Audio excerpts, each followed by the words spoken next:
یہ سوال ہے کہ یہ کیا ہوا کہ جب سے یہ عدم اعتماد ہوئی ہے اس کے بعد یہ ملک کے اندر یہ کیا طوفان آ گیا؟ یہ جو پی ڈی ایم کے لوگ ہیں یہ سب کہتے ہیں کہ جی دیکھیں عمران خان نے بارودی سرنگیں چھوڑ دی ہیں کہ جی آئی ایم ایف سے کوئی ان کے سمجھوتے تھے جس کی وجہ سے یہ قیمتیں آسمانوں پہ چڑھا دی ہیں. یعنی ہمارے بعد ڈیزل، پٹرول، گیس، بجلی، آٹا، چاول، یہ ساروں کی قیمتیں بڑھ گئی ہیں، لیکن تھوڑی سی نہیں بڑھی. ہماری باری تو مجھے یاد ہے کوئی 12 روپیہ بڑا تھا پٹرول یا ڈیزل، تو انہوں نے مہنگائی مار شروع کر دی تھی. جب سے یہ آئے ہیں انہوں نے 84 روپیہ لیٹر پٹرول کی قیمت بڑھائی، 110 روپے لیٹر ڈیزل کی قیمت بڑھائی. اب یاد رکھیں ڈیزل خاص طور پہ کسان اور آج کل سب سے زیادہ کسانوں کو متاثر کرے گا، اور وہ آگے ہماری فوڈ سیکیورٹی پہ کہ ہم نے 22 کروڑ لوگوں کو کھلانا ہے. ہمارا تو اس وقت اگر ہمارا کسان خوشحال ہے تو ملک بہتر ہے. تو لہٰذا اس کا ایفیکٹ ہر طبقے پہ پڑے گا، ٹرانسپورٹ پہ پڑے گا اس کا، اور ابھی ایفیکٹ آگے بھی آئے گا. بجلی کے بل آئیں گے لوگوں کے پاس جولائی میں، اس کے بعد لوگوں کو اندازہ ہوگا کہ کتنا بڑا مہنگائی کا ایک بم پھٹا ہے. تو سوال ایک یہ ہے کہ یہ ایک دم اتنی مہنگائی کیوں کی ہے؟ تو یہ کہتے ہیں کہ جی ہم آئی ایم ایف پروگرام میں تھے. آئی ایم ایف کے پروگرام میں یہ تو 2 مہینے سے ہیں، ہم 2.5 سال سے آئی ایم ایف کے پروگرام میں تھے. کیا ہمارے اوپر پریشر نہیں تھا یہ قیمتیں بڑھانے کا؟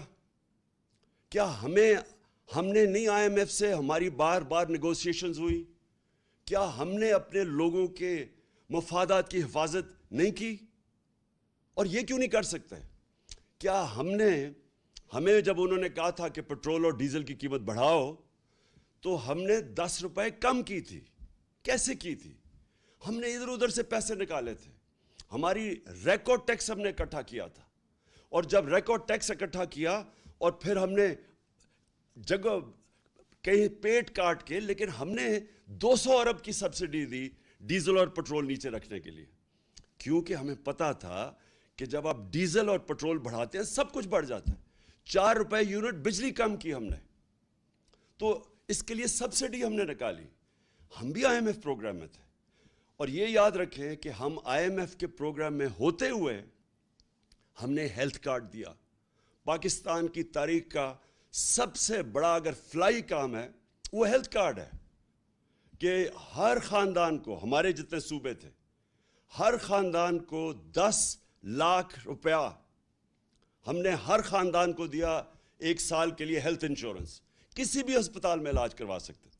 کبھی پاکستان میں اتنا بڑا پروگرام نہیں آیا. پھر ہم نے کامیاب پاکستان کیا، اور کامیاب پاکستان میں ہم نے قرضے دیے سود کے بغیر نچلے طبقوں کو. ہم نے احساس کے پروگرامز کی سب سے زیادہ پیسہ خرچ کیا احساس پہ. احساس راشن کیا کہ لوگوں کو ہم نے نچلے طبقے کو 1.5 کروڑ گھرانوں کو 1.5 کروڑ گھرانوں کو ہم نے احساس راشن کارڈ دیا کہ وہ جا کے آٹا، گھی اور چینی وہ ایک ڈسکاؤنٹ پہ لے سکیں کریانہ سٹور سے. تو یہ ساری چیزیں ہم بھی آئی ایم ایف پروگرام میں تھے. اس کے باوجود ہم نے اپنے قوم کا دھیان رکھا. ہم نے کوشش کی کہ لوگوں کے اوپر پریشر نہ پڑے. یہ کہتے ہیں کہ جناب دنیا میں عالمی مہنگائی ہو گئی. عالمی مہنگائی تو پچھلی گرمیوں سے ہے. یہ جو ساری قیمتیں بڑھی ہیں یہ تو پچھلی گرمیوں سے بڑھ رہی ہیں. تو یہ ہمیں بھی سارا کچھ فیس کیا. کہنے کا مقصد یہ ہے کہ آج یہ کیا اتنا بڑا طوفان آیا کہ ہماری مہنگائی بھی آسمانوں پہ چلی گئی اور مزید اور جانی ہے. اور اس کے بعد جو ہماری معیشت ہے، جو نقصان ادھر ہو رہا ہے. یہ جب کہتے ہیں کہ جی ہمیں بڑا مشکل برا پاکستان ملا، برا تو ہمیں ملا تھا مشکل وقت. یہ چھوڑ کے گئے تھے جو اصل بارودی سرنگ تھی، اس کو کہتے ہیں کرنٹ اکاؤنٹ ڈیفیسٹ، بیرونی خسارہ، کیونکہ وہ ڈالرز کے اندر خسارہ ہوتا ہے. پاکستان کی تاریخ کا یہ سب سے بڑا خسارہ چھوڑ کے گئے تھے، 20 ارب ڈالر. اس کے باوجود تیسرے سال میں ہم بالکل خسارہ کم کر چکے تھے، اور خسارہ بھی کم کیا, اور 5.6% پہ ہماری اکانومی بڑھ رہی تھی. اور یہ یاد رکھیں کہ یہ کرونا کا سال تھا, اور اس سے جو 2 سال کرونا کے تھے, دوسرا اور تیسرا ہمارا سال کرونا کا سال تھا, اور کرونا کا کے باوجود 5.6% پہ پاکستان بڑھا, جب ہندوستان -7% پہ چلا گیا. ان کی گروتھ, ان کی دولت میں بجائے اضافہ ہونے کے نیگیٹو میں گیا. اس دور میں جس طرح پاکستان نے سب سے, یہ صدی میں ایک دفعہ اتنا بڑا بحران آتا ہے جو کرونا کا ساری دنیا میں عذاب آیا, تو پاکستان وہ ملک تھا چند ملکوں میں سے جس نے سب سے بہترین طریقے سے اپنے لوگوں کو بچایا, غریبوں کو بچایا, اپنی معیشت کو بچایا.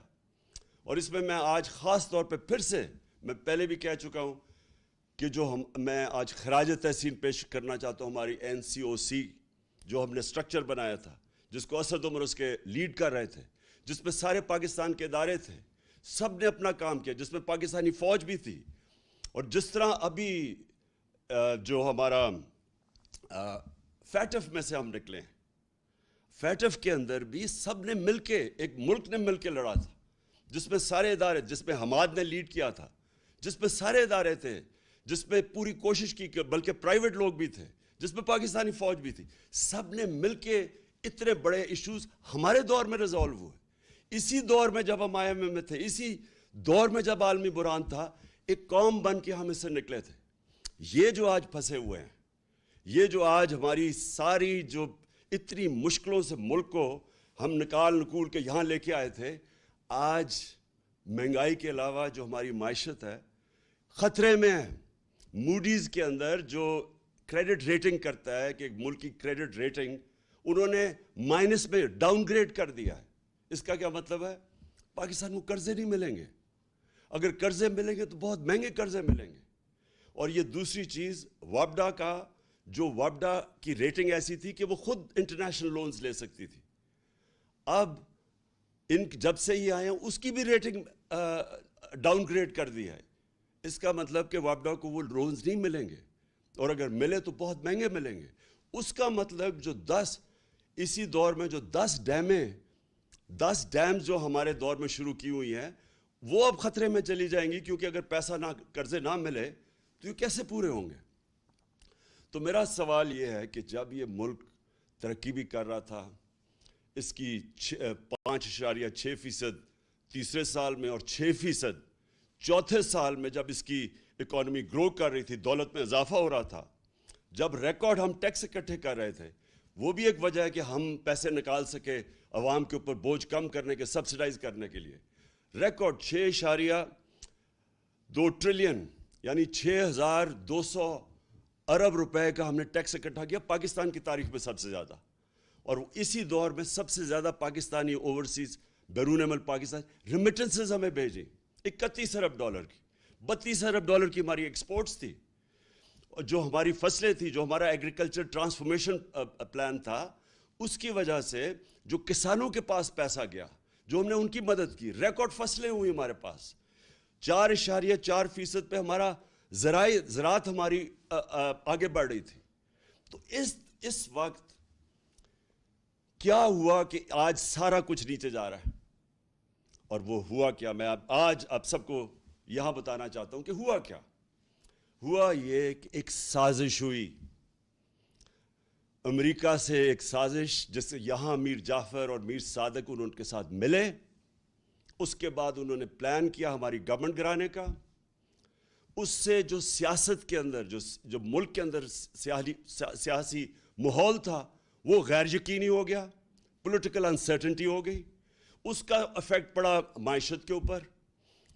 میں نے جا کے نیوٹرلز کو, میں نے ان کو سمجھایا کہ دیکھیں اگر یہ سازش ہو رہی ہے, بڑا اچھا آپ نیوٹرل رہیں, لیکن یہ جو سازش ہو رہی ہے اگر اس وقت گورنمنٹ کو گرا دیا گیا اس سازش کے تحت تو یہ ان سے سنبھالا نہیں جائے گا.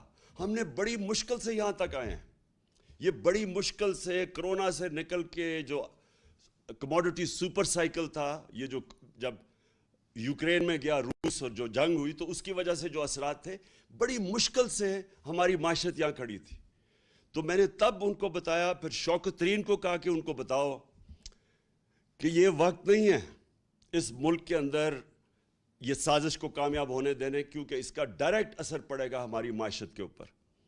اور مجھے افسوس سے کہنا پڑتا ہے کہ وہ ٹائم تھا کہ اس سازش کو ناکام کرنے کا، کیونکہ ہمیں پتہ تھا کہ نہ ان لوگوں کے پاس قابلیت ہے، نہ ان کے پاس اہلیت ہے، اور ان کا مقصد ہی آنے کا کچھ اور ہے. ان کا مقصد اس ملک کی نہ مہنگائی کم کرنے کے لیے، نہ ان کا مقصد اس ملک کی ریفارمز کرنے کا تھا، اکانومی ٹھیک کرنے کا تھا. ان کا تو مقصد ہی کچھ اور تھا. اور وہ جو مقصد تھا، میں بڑا شکر گزار ہوں ان کے وزیر دستگیر کا، خرم دستگیر کا، جس نے ٹی وی پروگرام پہ کہہ دیا. اس نے کہا ہمیں تو صرف یہ تھا، اور اس نے دو چیزیں کہی. اس نے کہا ایک تو ہمیں ڈر لگا ہوا تھا کہ اگر یہ رہ گیا، اس نے نیب، اس نے ججز ڈال دینے تھے، اور اس نے ہمارے جتنے لیڈر تھے انہوں نے جیلوں میں چلے جانا تھا، جس میں شہباز شریف نے بھی چلے جانا تھا. تو پہلا تو میرا سوال یہ ہے کہ کیا یہاں کی عدالتیں آزاد نہیں ہیں؟ کیا یہاں کی جو عدالتیں ہیں اس میں کوئی ہماری انٹرفیرنس ہوئی ہے آج تک؟ ہم تو وہ زمانہ نہیں کہ ہم ٹیلی فون کر رہے ہیں کہ جسٹس قیوم جی ہمیں کیس میں یہ رزلٹ چاہیے. ہم نے تو سپریم کورٹ کے اوپر کبھی سوچا نہیں حملہ کرنے کا. ہم نے کسی ادارے کو، ہم نے آج تک ہم نے اداروں کو چلنے دیا. نیب کا ادارہ جو چلا ہے، میں بتا دوں آج کہ نیب نے کوئی 280 ارب روپیہ اپنے سارے کوئی 18 سال میں اکٹھا کیا تھا. ہمارے 3 سالوں میں انہوں نے 480 ارب روپیہ اکٹھا کیا، کیونکہ ہم نے مداخلت کسی میں نہیں کی. تو میں جو آج سوال پوچھتا ہوں کہ یہ جو خرم دستگیر نے بات کی ہے، اس سے یہ واضح ہوتا ہے کہ ان کا تو مقصد تھا ہی نہیں اور کچھ سوائے NRO 2 لینے کا. ان کا تو مقصد یہ تھا. اسی لیے یہ ساری جدوجہد تھی. 3.5 سال سے یہ بار بار جو بلیک میل مجھے کیا جا رہا تھا، یہ تو صرف چاہتے تھے NRO، دوسرا NRO. یاد رکھیے ان کو پہلا NRO مل چکا ہے. ان کو ملا، جنرل مشرف نے NRO دیا، جو ساری ان کے کرپشن کیسز تھے. 2 دفعہ ان کی حکومتیں گئی کرپشن پہ 90 کی دہائی میں. تو جو سارے ان کے کرپشن کے کیسز تھے وہ سب جنرل مشرف نے معاف کر دیے تھے. یہ جو ہے یہ NRO 2 ہے. یہ انہوں نے 10 سالوں میں جو چوری کی تھی، یہ 95% جو کیسز ہیں یہ سارے ان کے دور کے ہیں. یہ ان کے جو 10 سال تھے ان کے دور کے کیسز بنے ہوئے ہیں. اور اب انہوں نے کیا کیا؟ انہوں نے جو قانون لے کے آئے ہیں نیب کی امینڈمنٹس کا، میں آج آپ ساری قوم کو یہ بتانا چاہتا ہوں. انہوں نے جو نیب کا امینڈمنٹ قانون لے کے آئے ہیں، اور یہی قانون انہوں نے کوشش کی تھی جب ہم فیٹف کی لیجسلیشن اسمبلی سے پاس کر رہے تھے، اور ہمارا مقصد یہ تھا کہ فیٹف سی گرے لسٹ سے نکلیں، جو ان کی وجہ سے ہم گرے لسٹ پہ تھے. تو جب ہم نے فیٹف کا قانون پاس کیا تو انہوں نے تب کوشش کی، بلیک میل کیا کہ ہم فیٹف کے لیے تب ووٹ دیں گے جب آپ ہمیں NRO دیں گے اور یہ نیب کے اندر چینجز لے کے آئیں گے. تب آپ کو پتا ہونا چاہیے انہوں نے واک آؤٹ کر دیا. انہوں نے فیٹف کی لیجسلیشن نہیں پاس کی تھی، یہ باہر چلے گئے تھے. تو ان کے بغیر ہم نے فیٹف کی لیجسلیشن پاس کی، جس کی وجہ سے آج انشاءاللہ پاکستان نکل جائے گا گرے لسٹ سے. تو ان کا صرف مقصد NRO 2 تھا. اور انہوں نے کیا ہے؟ انہوں نے اب جو چینجز لے کے آئے ہیں، ساری قوم کو پتہ چلنا چاہیے کہ 1200 ارب روپے کے کرپشن کے کیسز کل جب یہ قانون بنے گا ان کے کیسز ختم ہو جائیں گے. اس ملک کا 1200 ارب روپیہ جو چوری کیا ہوا تھا ان ساروں کے ناموں پہ، وہ سارا ختم ہو جائے گا. اب یہ NRO 2 مل جائے گا ان کو کل. اب سوال یہ ہے کہ یہ جب کہتے کہ جی ہم بے بس ہیں، میرا ان سے سوال یہ ہے کہ اگر آپ سنسیئر ہیں اس ملک سے، تو کیا آپ کو یہ جو 1200 ارب ہے، اس میں سے اگر آپ یہ معاف کروا رہے ہیں، سوچیں یہ اس کا 400 ارب آ جائے تو ہم پھر بجلی کی قیمت نیچے لا سکتے ہیں. اور پھر میں ان سے سوال پوچھتا ہوں کہ جب ہم نے روس سے بات شروع کر دی تھی تیل کی، اگر آپ کو فکر تھی اس قوم کی اور آپ سارا وقت 3.5 سال سے مہنگائی کی بات کرتے تھے، تو اگر آپ نے مہنگائی کم کرنی تھی تو آپ نے کیوں نہیں 2 مہینے ہو گئے کیوں نہیں آپ نے روس سے تیل کی بات کی؟ کیونکہ آپ امریکہ کے غلام ہیں، امریکہ کی اجازت نہیں ملتی. ہم نے جب تیل سبسڈائز کیا تھا تو ہمارا پوری کوشش یہ تھی کہ اس کے بعد ہم روس سے سستا تیل لیں گے جو ہندوستان لے رہا ہے، جو سری لنکا لینے لگا ہے، جو بنگلہ دیش لینے لگا ہے. ہم نے بھی روس سے تیل لینا تھا اور اس سے پھر ہم نے لوگوں کے اوپر بوجھ نہیں آنے دینا تھا. انہوں نے بجائے وہ لینے کے روس سے تیل، کیونکہ ان کے جن کے یہ غلام ہیں ان کا حکم نہیں ہے ان کو، لہٰذا عوام کے اوپر بوجھ ڈال دیا. اصل مقصد جس کے لیے یہ آئے تھے وہ اب آپ کے سامنے آ گیا. این آر او انہوں نے لینا تھا، این آر او 2 اب انہوں نے خود ہی اپنے آپ کو دے دیا ہے، اور اس سے 1200 ارب روپیہ اس قوم کا یہ ہضم کر جائیں گے. پہلے سارا پیسہ ہضم کیا این آر او 1 پہ، یہ دوسرا ہے اب. اور پھر جو دوسرا مسئلہ یہ ہے کہ پاکستان کو جدھر یہ لے کے جا رہے ہیں اب، مجھے خوف ہے کہ یہ اس طرف جا رہا ہے جدھر سری لنکا پہنچ گیا ہے. اور مجھے خوف یہ ہے کہ ہمارے پاس جس طرح یہ ہماری اب ریمیٹنسز گر رہی ہیں، ہماری 10% ایکسپورٹس گری ہیں پچھلے مہینے، جس طرح یہ ٹرینڈ جا رہی ہے ہمیں خوف یہ ہے کہ ہمارے پاس ڈالر نہیں ہوں گے کہ ہم اپنا جس طرح سری لنکا تیل نہیں خرید سکتا. آپ کو پتہ ہونا چاہیے کہ جب ہم آئے تھے، جب انہوں نے نو کانفرنس کیا تھا تو ڈالر 178 روپے کا تھا، آج وہ 208 روپے پہ پہنچ گیا. اور یہ صرف اور صرف اب ان کے پاس ایک راستہ ہے کہ یہ کسی طرح امریکنوں کے پاس اب جائیں گے اور ان کے پیر پکڑیں گے. مفتاح اسماعیل پہنچ گیا امریکن ایمبیسڈر کے پاس اور اس نے کہا کہ جی ہماری مدد کریں، کسی طرح ہمیں کوئی ریلیف دلوا دیں. تو مفتاح اسماعیل اور شہباز شریف کو میں یہ کہنا چاہتا ہوں کہ دیکھیں، یہ جو امریکن ہیں ان کی ایک بڑی ان کی فلسفی ہے، وہ یہ ہے کہ دیر از نو فری لنچ. کوئی چیز مفت نہیں ملتی، ہر چیز کی قیمت ہوتی ہے. تو جو وہ قیمت آپ سے وصول کریں گے وہ ہمیں خدشہ ہے، وہ ہماری ساورنٹی کی قیمت ہوگی، وہ ہماری حقیقی آزادی کی قیمت لی جائے گی. اور وہ جو قیمت ہے وہ ابھی سے نظر آنا شروع ہو گیا کہ یہ تیار ہو گئے وہ قیمت دینے کے لیے. بلاول بھٹو نے کہا کہ جی ہندوستان سے ہمیں تعلقات اچھے رکھنے چاہیے. ہم بھی اچھے رکھنے چاہتے تھے ہندوستان سے تعلقات، لیکن جب انہوں نے 5 اگست 2019 کو کشمیریوں کی سٹیٹ ہوڈ لی، جب انہوں نے جو کشمیریوں کو وہ جو آرٹیکل ان کا 360 جو بھی آرٹیکل تھا وہ ختم کیا، جب انہوں نے ان کا سٹیٹس لیا، وہ یاد رکھیں وہ یونائٹڈ نیشن سیکیورٹی کاؤنسلز کی ریزولوشن کی خلاف ورزی تھی، انٹرنیشنل لاء توڑا، تو تب ہم نے ان سے رشتہ توڑا. ہم نے بھی کوشش کی تب اس سے پہلے دوستی کی. تو اگر آج یہ ہندوستان سے تعلقات ٹھیک کرتے ہیں تو یہ یاد رکھیں یہ کشمیریوں نے جو قربانیاں دی ہیں وہ ساری ان کی قربانیوں کی قبروں کے اوپر یہ کریں گے.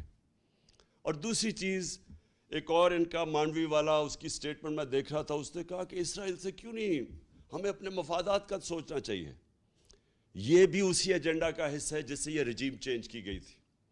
وہ یہی ہے کہ آپ اس ایجنڈے پہ چلیں جو ہندوستان، اسرائیل اور جو امریکہ چاہتا ہے، اور وہ ایجنڈا وہ ہے جو ہماری ساورنٹی، ہماری آزادی کے خلاف ہے، جس کی وجہ سے یہ ساری جدوجہد تھی پاکستان کی، جو ہمارے لیڈر قائد اعظم نے جو اس ملک کو بنانے کی وہ کیوں بنایا تھا، ہم کیوں آزاد ہوئے تھے.